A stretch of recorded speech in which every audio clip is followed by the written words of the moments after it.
Глава 7. Сбор и подготовка ингредиентов для курительной смеси составляли годичный цикл.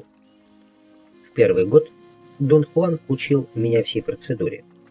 На второй год, когда с декабря 1962 начался новый цикл, он просто руководил мной. Я сам собрал ингредиенты, приготовил и отложил до следующего года. В декабре 1963 начался новый третий цикл. Дон Хуан сказал мне, как делать самому смесь из высушенных составных частей, собранных и приготовленных мною годом раньше. То, что я собрал, он положил в небольшой кожаный мешочек. Мы опять принялись разбирать разные ингредиенты на следующий год.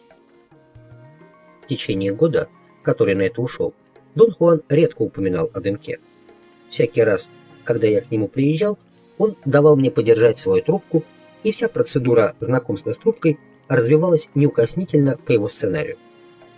Давал он мне трубку в руки очень постепенно, требуя при этом тщательнейшей и предельной концентрации и сопровождая мои действия детальными указаниями. «Любая оплошность с трубкой, — говорил он, — неизбежно повлечет за собой его или мою смерть».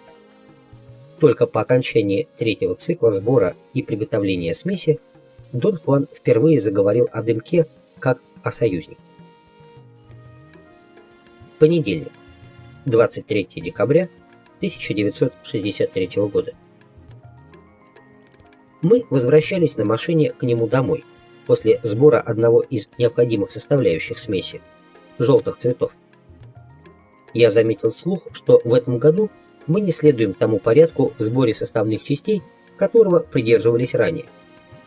Он засмеялся и сказал, что дымок не такой капризный и обидчивый, как трава дьявола.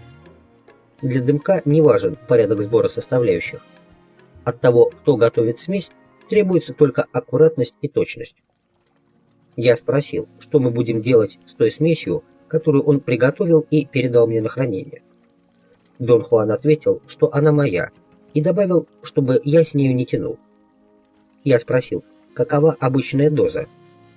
В мешочке, который он мне дал, было примерно втрое больше, чем в обычной пачке табаку. Он сказал, что содержимое мешочка рассчитано на год, а сколько понадобится каждый раз для трубки – мое личное дело. Мне хотелось узнать, что будет, если я использую не весь запас. Дон Хуан сказал, что ничего не случится. Дымок ничего не требует. Ему самому больше нет нужды курить, и все же каждый год он вновь готовит смесь. Точнее, сказал он, ему редко приходится курить. Я спросил, что он делает с неиспользованной смесью. Но он мне не ответил, а сказал, что если смесь в течение года не использована, то уже не годится. Здесь мы пустились в долгий спор. Я, очевидно, неточно сформулировал вопрос, и его ответы казались неясными. Как я понял, смесь по истечении года теряет галлюциногенные свойства, и в таком случае необходим новый годичный цикл. Но при этом он утверждал, что смесь никогда не теряет своих свойств. Происходит только то, сказал он, что человеку она больше не нужна, поскольку он сделал новый запас и следует распорядиться неиспользованной смесью особым образом. Каким именно, я так и не смог выяснить. Вторник, 24 декабря 1963 года. Ты говорил, Дон Хуан, что тебе больше нет надобности курить. Да, мне больше не нужно курить, потому что дымок мой союзник. Я могу его вызвать, когда и где захочу. Ты хочешь сказать, что он приходит к тебе, даже если ты не куришь? Я хочу сказать, что я прихожу к нему свободно. А у меня тоже так получится? Да, если тебе удастся сделать его своим союзником. Вторник, 31 декабря 1963 года. Во вторник, 24 декабря, у меня был первый опыт встречи с союзником Дона Хуана, дымком. Весь день я провел с Доном Хуаном и делал все, что он мне велел. К вечеру мы вернулись к нему домой. Я напомнил, что мы весь день ничего не ели, но он не обратил на это никакого внимания. и сказал, что пришло время наконец познакомиться с дымком. По его словам, я должен был сам испытать его действия, чтобы понять, насколько это важный союзник. Не дав мне опомниться, Дон Хуан заявил, что раскурит для меня свою трубку прямо сейчас. Я начал отнекиваться, возражая, что еще не готов и слишком давно не держал трубку в руках. Но он сказал, что больше некогда учиться, пора приступать к делу. Он вынул трубку из чехла и любовно ее погладил. Я сел на пол рядом с ним и лихорадочно искал какой-нибудь предлог, чтобы отвертеться. В комнате было почти темно. Дон Хуан зажег керосиновую лампу и поставил ее в угол. Обычно желтоватый свет лампы создавал в комнате успокаивающий полумрак. На этот раз, однако, свет казался тусклым и необычно красным. Он действовал на нервы. Дон Хуан развязал, не снимая со шнурка на шее, свой мешочек со смесью. Он поднес трубку к распахнутому воротнику и зачерпнул чашечкой немного смеси. Он велел, чтобы я следил за его движениями, сказав, что если часть смеси просыплется, то она все равно попадет к нему за пазуху. Дон Хуан наполнил трубку на 3/4, затем, держа трубку в одной руке, другой завязал мешочек. Он поднял с пола небольшую глиняную миску, дал ее мне и велел принести со двора несколько угольков. Я пошел за дом и, набрав несколько углей из печки, сложенной из необожженного кирпича, вернулся назад. Мне было не по себе. Подав миску Дону Хуану, я сел рядом. Он бросил на нее взгляд и спокойно заметил, что угли слишком большие. Нужны поменьше, чтобы вошли внутрь чашечки. Я вновь пошел к печке и принес то, что требовалось. Он взял блюдо с углями и поставил перед собой. Сидел он по-турецки.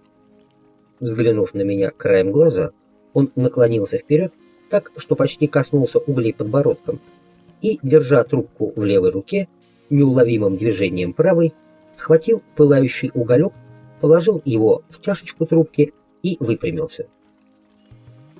Держа трубку обеими руками, поднес ее к губам и трижды пыхнул. Он обеими руками протянул мне трубку и шепотом приказал, чтобы я таким же образом взял ее и курил. У меня мелькнула отчаянная мысль — отказаться и удрать. Но Дон Хуан вновь шепотом повторил свой приказ взять трубку и курить. Я взглянул на него. Его глаза не отрывались от моих, но взгляд был дружеским, понимающим. Я обреченно вспомнил, что выбор сделан давным-давно, и сейчас, стало быть, остается лишь одно — делать все, что он прикажет. Я взял трубку и едва не выронил, она была раскаленной. Я поднес ее к губам с крайней осторожностью, поскольку опасался обжечься, но жара я почему-то совсем не почувствовал. Дон Хуан велел затянуться. Струя дыма наполнила рот, и казалось, что он там циркулирует. Дым был тяжелый. Чувство было такое, будто рот забит сырым тестом. Именно это сравнение пришло мне на ум, хотя я никогда не держал тесто во рту. Дым напоминал также ментол. Во рту вдруг стало холодно. Я почувствовал свежесть. «Еще, еще!» — слышал я шепот Дона Хуана. Дым свободно просачивался внутрь меня. Дон Хуан мог меня больше не подстегивать. Я затягивался уже механически. Наконец Дон Хуан наклонился и взял у меня из рук трубку. Он осторожно вытряс золу в миску с углями, затем послюнил палец и покрутил им в чашечке, чтобы очистить внутреннюю поверхность. Несколько раз он продул мундштук. Я с любопытством следил, как он прячет трубку в чехол. Закончив чистить и убрав трубку, он пристально взглянул на меня. И тут я спохватился, что все мое тело онемело. Оно словно стало сплошь ментоловым. Лицо оттяжелело, болели челюсти. Я не мог удержать рот закрытым, но слюны не было. Во рту было так сухо, что он горел, и однако я не чувствовал жажды. В голове разлилось странное тепло. Холодный жар. При каждом выдохе Дыхание, казалось, резало ноздри и верхнюю губу, но оно не обжигало огнем, а жгло, как кусок льда. Дон Хуан сидел справа от меня и, словно онемев, прижимал чехол с трубкой к полу, как бы удерживая его силой. Мои ладони отяжелели, руки ломило, они оттягивали плечи. Из носа текло. Я вытер нос тыльной стороной ладони и стер верхнюю губу. Я вытер ладонью лицо и стер его. Я таял. Чувство было такое, словно тает все тело. Я вскочил и попытался ухватиться за что-нибудь, за что угодно, лишь бы опереться. Меня охватил нестерпимый ужас. Я схватился за вкопанный в центре комнаты стол. Стоя у столба, я повернулся взглянуть на Дона Хуана. Он сидел по-прежнему неподвижно, прижимая к полу трубку и глядя на меня. Дыхание было болезненно горячим. Или холодным? Оно душило меня. Я наклонил голову, чтобы опереться ею о столб, но, видимо, промахнулся, потому что голова продолжала наклоняться, миновав то место, где был столб. Я остановился, когда уже чуть не упал на пол, и выпрямился. Столб был на месте, у меня перед глазами.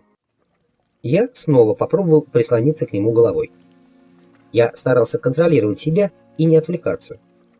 Держа глаза открытыми, я наклонялся вперед, чтобы лбом коснуться столба. Он был в нескольких дюймах от моих глаз, но когда я его коснулся, у меня было совершенно дикое ощущение, что голова прошла прямо сквозь столб. В отчаянных поисках разумного объяснения я решил, что это глаза искажают расстояние и что столб должно быть от меня где-нибудь в 10 футах, хотя я и вижу его прямо перед собой. Тогда я решил определить местонахождение столба с помощью логического рационального метода. Шаг за шагом я начал обходить его вокруг. Логически я рассчитывал, двигаясь таким образом вокруг столба, сделать круг футов 5 в диаметре. Если столб был действительно в 10 футах от меня, то есть дальше вытянутой руки, то в конечном итоге я окажусь к нему спиной. Я предполагал, что в этот момент столб должен исчезнуть, поскольку в действительности оказался бы позади меня. Я начал обходить столб по кругу, но он по-прежнему оставался у меня перед глазами. В приступе отчаяния и замешательства я схватился за него обеими руками, но руки прошли насквозь. Я схватил воздух. Я тщательно рассчитал расстояние до столба. Получалось приблизительно 3 фута. Некоторое время я играл с восприятием пространственной глубины, поворачивая голову так и эдак, поочередно фокусируя глаза то на столбе, то на заднем плане. Согласно моему пространственному восприятию, столб, несомненно, был передо мною примерно в 3 футах. Вытянув перед собой руки, чтобы не удариться головой, я ринулся на него. Ощущение было неизменным. Я прошел сквозь столб. На этот раз я грохнулся на пол. Я опять поднялся, и этот подъем был, пожалуй, наиболее необычным из всех моих действий этой ночью. Я поднял себя мыслью. В моем движении не участвовали ни мышцы, ни скелет. Я больше не имел над ними контроля. Это я понял в тот момент, когда упал на пол. Но незадача со столбом вызвала во мне такое любопытство, что я чем-то вроде рефлекторного действия мыслью поднял себя. И прежде чем до меня дошло, что я ведь не могу двигаться, я уже стоял. Я позвал Дона Хуана на помощь. Голос сорвался в крик, но Дон Хуан не пошевелился. Он по-прежнему искоса на меня смотрел, как если бы ему было лень повернуть голову, чтобы взглянуть на меня прямо. Я сделал к нему шаг, но вместо того, чтобы двинуться вперед, меня бросило назад, и я налетел на стену. Я знал, что столкнулся с нею спиной, но не почувствовал удара. Я был полностью погружен в мягкую губкообразную субстанцию. Это и была стена.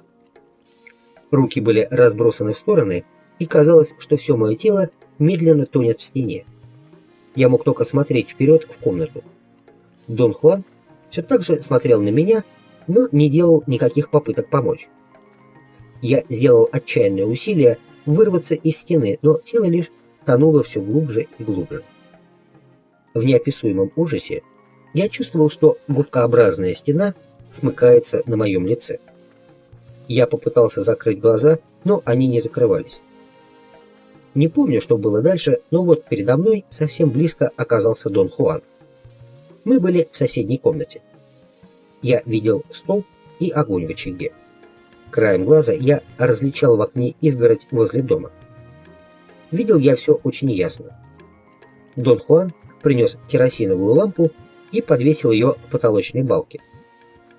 Я попробовал взглянуть в другую сторону, но глаза были устремлены только вперед. Отсутствовало всякое развлечение или ощущение хоть какой-либо части тела. Своего дыхания я не чувствовал, но мысли были исключительно ясными, и я ясно сознавал все, что со мной происходит. Дон Хуан подошел ко мне, и из головы все исчезло. Казалось, что-то остановилось во мне. Мыслей больше не было. Я видел, как ко мне подходил Дон Хуан, и ненавидел его. Я хотел разодрать его в клочья. Я убил бы его, если бы мог пошевелиться. Появилось неясное давление на голову, но оно также исчезло. Осталось лишь одно — безудержный гнев на Дона Хуана. Он был от меня всего в нескольких дюймах. Мне хотелось разорвать его. Я слышал свое рычание. Что-то во мне начало содрогаться. Я услышал, что Дон Хуан говорит со мной. Голос был тихим и успокаивающим, и удивительно приятным. Он подошел почти вплотную и стал напевать испанскую колыбельную. «Святая Анна, отчего плачет детка? Потерялось яблочко, оттого плачет детка. Не плачь, детка, у меня целых два. Одно для детки, одно для тебя». Меня охватило тепло. Это была сердечная теплота, теплота чувств. Слова Дона Хуана звучали как далекое эхо. Они будили далекие воспоминания детства. Ярость, которую я только что чувствовал, исчезла. Ненависть и обиду сменила тоска. Меня охватила глубокая любовь к Дону Хуану. Он сказал, чтобы я не спал, что у меня больше нет тела, и я могу превратиться во что пожелаю. Он сделал шаг назад. Глаза Дона Хуана находились на обычном уровне, как если бы я стоял рядом с ним.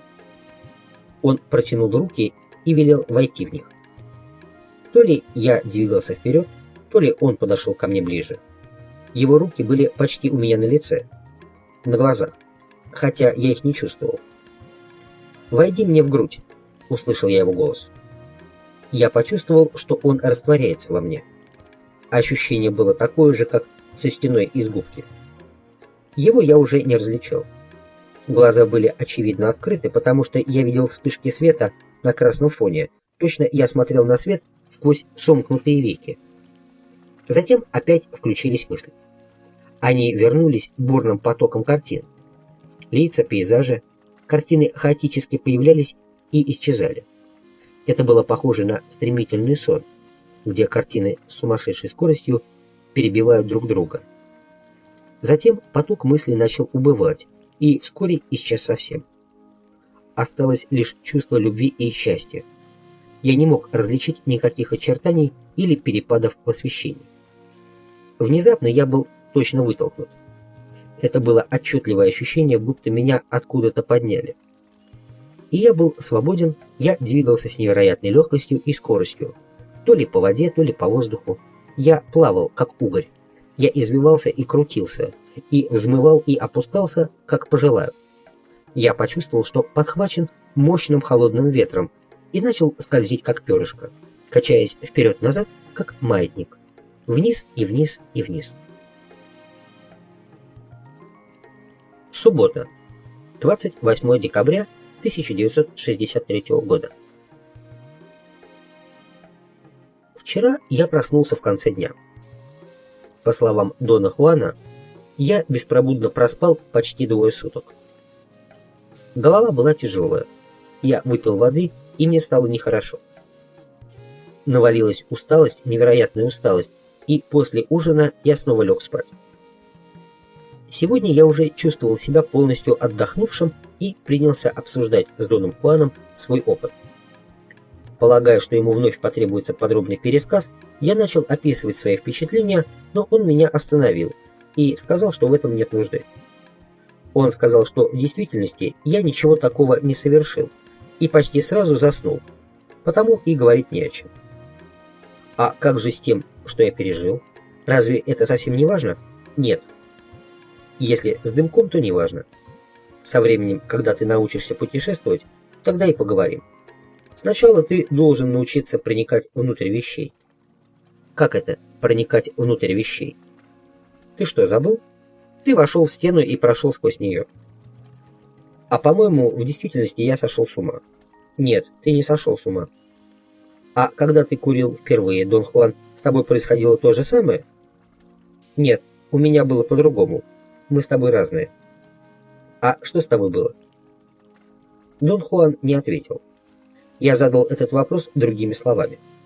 Но он сказал, что не помнит ни что испытывал, ни что делал при этом. Это все равно, что спрашивать у старого рыбака, что он чувствовал, когда в первый раз был на рыбной ловле. Он сказал, что дымок – это несравненный союзник. И тут я ему напомнил, что то же самое он говорил о мескалиту. Он возразил, что и тот, и другой – несравненные союзники, но каждый по-своему. Мескалито – это защитник, потому что он говорит с тобой и показывает, что делать, сказал он. Мескалито учит, как правильно жить, и его можно видеть, потому что он вне тебя. Напротив, дымок – это союзник. Он преобразует тебя и дает тебе силу, ничем при этом себя не обнаруживая. С ним не говорят. Но у тебя не остается сомнений, что он существует, потому что он убирает твое тело и делает тебя легким, как воздух. Однако ты никогда не увидишь его. И все же он присутствует и дает тебе силу для осуществления, казалось бы, невозможных вещей. Например, убирая твое тело. Я в самом деле чувствовал, что тела больше нет. Так оно и было. Ты имеешь в виду, что у меня действительно не было тела? А ты сам что думаешь? Да откуда я знаю? Я могу сказать тебе только то, что я чувствовал. Вот так оно и есть в действительности, то, что ты чувствовал. Но каким видел меня ты, Дон Хуан? В каком я был виде? Каким я тебя видел, это не важно. Это похоже на то, как ты ловил столб. Ты чувствовал, что столб не здесь, но все же ходил вокруг него, чтобы убедиться, что столб здесь. Но когда ты прыгнул на него, то вновь почувствовал, что в действительности его здесь нет. Но ты меня видел таким же, как сейчас? Нет, не таким, как сейчас. Ладно, допустим, но у меня ведь было мое тело, пусть лично я, его и не чувствовал. Нет, проклятие, не было у тебя такого тела, как сейчас. А что же тогда с ним было? Неужели не ясно? Его взял дымок. Но куда же оно девалось? Откуда, по-твоему, мне это знать, черт побери? Бесполезны были все мои упорные попытки получить рациональное объяснение. Я сказал, что вовсе не желаю спорить и задавать дурацкие вопросы, но если я соглашусь с мыслью, что можно потерять свое тело, то я попросту потеряю рассудок. Он сказал, что я, как всегда, преувеличиваю, и что от дымка я не теряю и не потеряю ничего. Вторник, 28 января 1964 года. Я спросил, что будет, если дать дымок кому-нибудь, кто захочет его попробовать. Он безапелляционно сказал, что дать дымок кому угодно все равно, что убить его, потому что у него не будет руководителя. Я попросил объяснить, что он имеет в виду. Он обронил, что я нахожусь здесь, живой и здоровый, только потому, что он меня вытащил, восстановив мое тело. Иначе мне бы никогда не вернуться. Как же ты все-таки восстановил мое тело? Об этом как-нибудь потом, когда ты научишься все это делать самостоятельно. Вот почему я хочу, чтобы ты научился как можно большему, пока я рядом с тобой. Ты потерял достаточно много времени на свои дурацкие вопросы о всякой чепухе. Хотя, может быть, это в самом деле не твоя судьба – научиться всему, что дает дымок. Ну и что же я тогда буду делать? Пусть дымок даст тебе столько знания, сколько ты сможешь взять. Выходит, дымок тоже учит? Конечно, он учит. Учит так же, как Мескалита? Нет, дымок не такой учитель, как Мескалита. Он показывает другое. Что именно? Он показывает, как обращаться с его силой, и ты должен научиться принимать его так часто, как только сможешь. Твой союзник очень пугающий, Дон Хуан. Это не было похоже ни на что, что я испытал раньше. Я думал, что сошел с ума. Почему-то я не мог отвязаться от этой мысли, от мучительного воспоминания. Сравнивая дымок с предыдущими галлюциногенными опытами, я вновь и вновь приходил к выводу, что дымок просто сводит с ума. Дон Хуан раскритиковал мое сравнение, сказав, что то, что я испытал, было его невообразимой силой. И для того, чтобы ею управлять, сказал он, нужно жить сильной жизнью. Такая жизнь предполагает не только подготовительный период, но и общую позицию человека по отношению ко всем вещам после того, как он удостоверился в ее реальности и необходимости. «Сила дымка, — сказал он, — такова, что человек может сравняться с ним только своей стойкостью, иначе его жизнь будет разбита вдребезги». Я спросил, одинаково ли действие дымка на любого человека. Он сказал, что дымок преобразует, но не каждого. Тогда с какой стати он сделал это со мной? Это, я думаю, совершенно дурацкий вопрос. Ты послушно исполнял в должной последовательности все, что нужно. И в том, что дымок преобразовал тебя, нет никакого чуда. Я еще раз попросил рассказать, как я выглядел. Мне хотелось это знать, потому что мысль о бестелесном существе, для него совершенно естественная, была для меня, разумеется, невыносимой. Он сказал, что, по правде говоря, смотреть на меня боялся. Он чувствовал то же самое, что чувствовал, должно быть, его бенефактор, когда впервые курил сам Дон Хуан. «Почему ты боялся? Я был таким страшным?» – спросил я. Мне никогда раньше не приходилось видеть кого-нибудь курящим. Ты не видел, как курил твой бенефактор? Нет. Ты никогда не видел даже себя самого? Как это интересно знать? Ну, скажем, если бы курил перед зеркалом. Он молча на меня вытаращился и замотал головой. Я опять спросил, можно ли смотреть при этом в зеркало. «Если бы это и было возможным, — сказал он, — то совершенно бесполезно, потому что попросту, наверное, умрешь от страха, если ни от чего другого». Я сказал, «Значит, тогда в самом деле выглядишь устрашающе». «Я сам всю жизнь гадал об этом, — сказал он, — и все же ничего не спрашивал и в зеркало не смотрел. Мне это и в голову не приходило. Но как же мне тогда узнать?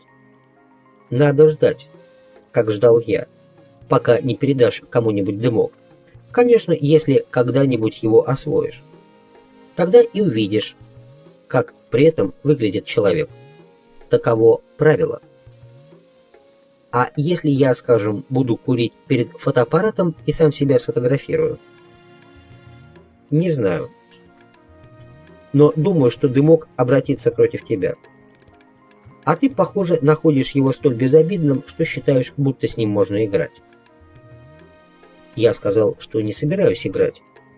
Но просто раньше он сам говорил, что дымок не требует определенных шагов, и я подумал, что не будет большого греха поинтересоваться, как ты при этом выглядишь. Он возразил, что имел в виду отсутствие необходимости соблюдать, в отличие от травы дьявола, определенный порядок действий. Однако дымок, разумеется, требует должного к себе отношения. В этом смысле правило не знает исключений. Например, не имеет значения, какой ингредиент собран в первую очередь, если вся смесь составлена правильно.